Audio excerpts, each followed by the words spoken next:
इश्क क्यों होता है। एक बार हजरत इमाम जाफिर सादिक रजी अल्लाह अन्हा से किसी ने पूछा, इश्क क्यों होता है। किसी इंसान को कोई इंसान इतना अच्छा क्यों लगता है कि उसके सामने सारी कायनात कुछ नहीं लगती।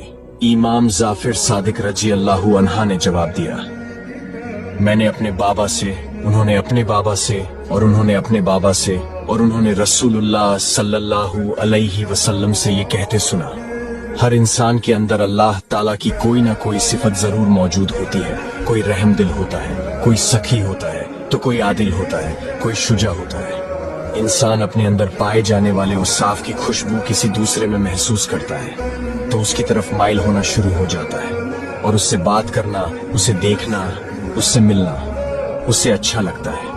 उसे ये लगता है कि ये मेरा और मैं इसका। दरअसल वो खुद को उसमें और अपने आप में उसको देखता है और हर जगह उसकी कमी को महसूस करता है, और वो चाहता है कि वो हर पल मुझसे राजी रहे। इस कैफियत को जमाने वाले इश्क कहते हैं।